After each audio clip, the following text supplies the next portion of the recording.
అది ఒక సముద్ర తీరాన ఉన్న చిన్న గ్రామం. ఆ గ్రామంలో యశోద అనే ఆమె ఉంటుంది. ఆమె చాలా అందగత్తె. ఆమె అంత అందం అక్కడ ఎవరికీ ఉండదు. ఇలా అందరూ కూడా పొగుడుతూ ఉంటారు. అలా ఉండగా ఒక రోజున ఒక వ్యక్తి ఆ గ్రామం నుంచి వెళుతూ యశోదని చూస్తాడు. ఆమె అందానికి దాసోహమయ్యి ఆమె దగ్గరికి వెళ్తాడు. మీరు చాలా అందంగా ఉన్నారు. నేను మిమ్మల్ని పెళ్లి చేసుకోవాలనుకుంటున్నాను.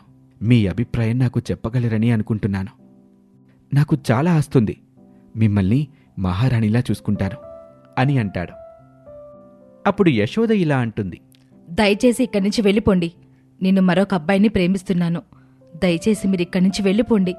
అతను చూస్తే తప్పుగా అనుకుంటాడు అని అంటుంది. ఆ మాటలు అతనికి ఏమాత్రం నచ్చలేదు. తన కోపాన్ని మొత్తం అణిచిపెట్టుకుని పదే పదే ఆమెను పెళ్లి చేసుకోమని అడగటంతో ఆమెకు కోపం వచ్చి అతని చెంప మీద కొడుతుంది. అతను చాలా కోపంగా అక్కడి నుంచి వెళ్ళిపోతాడు. అదే విషయాన్ని యశోద తను ప్రేమించిన అతనికి కూడా చెప్తుంది. యశోద, ఇలాంటి వాటి గురించి ఎక్కువగా ఆలోచించి నీ మనసు పాడు చేసుకోకు. ఇంకా ఎన్ని రోజులు? ఇంకొక నెల రోజుల్లో మనం పెళ్లి చేసుకోబోతున్నాం. సంతోషంగా ఇక్కడి నుంచి వెళ్ళిపోతాం కదా అని అంటాడు. అందుకు యశోద కూడా సరే అన్నట్టుగా తల ఊపుతుంది. సరిగ్గా 2 రోజుల తర్వాత ఒక రాత్రి సమయంలో ఆకాశం నుంచి ఒక మంచం గాల్లో ఎగురుతూ వస్తుంది. అది రాత్రి సమయం కాబట్టి ఎవ్వరూ దాన్ని గమనించరు. ఆ మంచం నేరుగా యశోద ఇంటి ముందుకు వెళ్ళి ఆగుతుంది. ఇంటి లోపల ఉన్న యశోద బయటకొచ్చి ఆ మంచం మీద పడుకుంటుంది.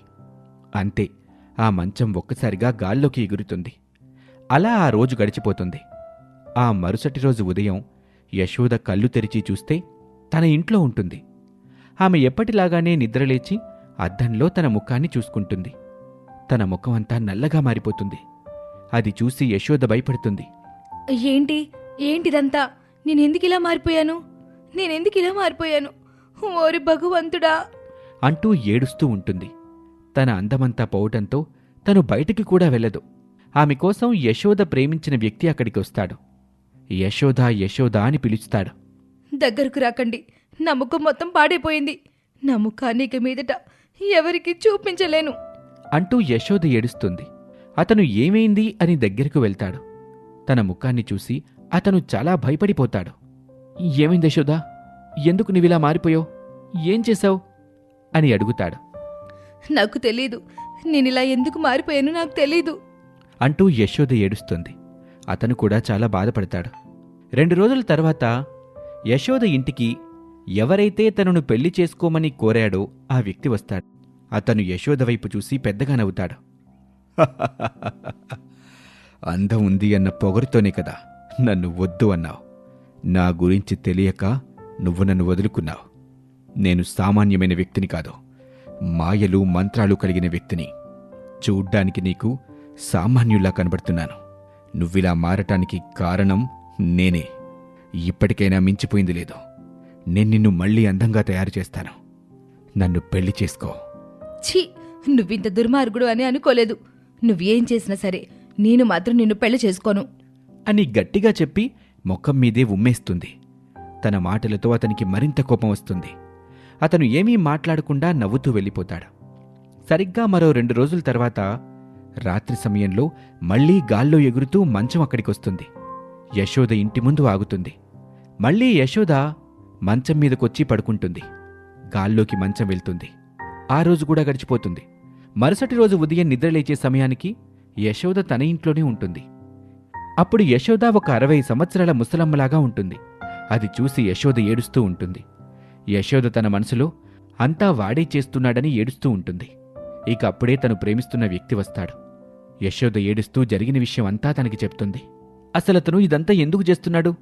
అది తెలుసుకుంటే వాడి పని నేను చెప్తాను. వాడు ఖచ్చితంగా నా దగ్గరికి మళ్ళీ వస్తాడు. అప్పుడు వాడితో నేనే మాట్లాడతాను అని అంటుంది యశోద. అతను సరే అని వెళ్ళిపోతాడు. కొన్ని రోజుల తర్వాత ఆ మంత్రగాడు మళ్లీ తిరిగొస్తాడు. యశోద అతను రాగానే తన దగ్గరికి వెళ్తుంది. నన్ను క్షమించు. నేను ఆ రోజే నీ ప్రేమను అంగీకరించాల్సింది. ఇంక నేను ఆలోచించను. నన్ను పెళ్లి చేసుకో. నా అందాన్ని నాకు తిరిగివ్వు. తప్పకుండా ఇస్తాను. ఇంకొక 2 రోజుల్లో నీ అందం నీకు తిరిగొచ్చేలా చేస్తాను. మరిప్పుడు వెళ్ళొస్తాను అని అంటాడు. అయ్యో, అప్పుడే వెళ్ళిపోతారా? కాసేపు ఉండండి, మీకోసం నేను వంట తయారు చేస్తాను అని అంటుంది. అతను ఆహా అంటూ అక్కడే ఉండిపోతాడు. నాకొక అనుమానం, మీరు నా దగ్గరికి రాకుండా ఇదంతా ఎలా చేస్తున్నారు? నేను ఈ విషయాన్ని తెలుసుకోవచ్చా? అందుకతను కొంచెం ఆలోచిస్తాడు. నాకెందుకు చెప్తారులే, మీరు నన్ను నిజంగా ప్రేమించలేదా? యశోద, అలా మాట్లాడుకో. చెప్తాను విను. రాత్రి సమయంలో అందరూ నిద్రిస్తుండగా ఒక మాయా మంచాన్ని నేను నీ దగ్గరికి పంపిస్తాను. అది నీ ఇంటి ముందుకొచ్చి ఆగుతుంది. నీకు తెలియకుండానే నువ్వు ఇంట్లో నుంచి బయటకొచ్చి దాని మీద పడుకుంటావు. అది సరాసరి మళ్లీ గాల్లోకి లేచి కొండమీద ఉన్న నా గుహలోకొస్తుంది అని ఆ విషయం గురించి చెప్తాడు. ఆమె అవునా అని అంటుంది. కొంత సమయం తర్వాత అతనక్కడి నుంచి వెళ్ళిపోతాడు. ఇక ఆ తర్వాత యశోదకి కాబోయే భర్త అక్కడికొస్తాడు. యశోద జరిగిందంతా చెప్తుంది. అయితే ఈసారి నేను చూసుకుంటాను అని అంటాడు. మరో 2 రోజులు గడిచిన తర్వాత గాల్లో మంచం రానే వస్తుంది. అప్పటికే అక్కడ ఉన్న యశోదకి కాబోయే భర్త ఆ మంచం మీద పడుకుంటాడు.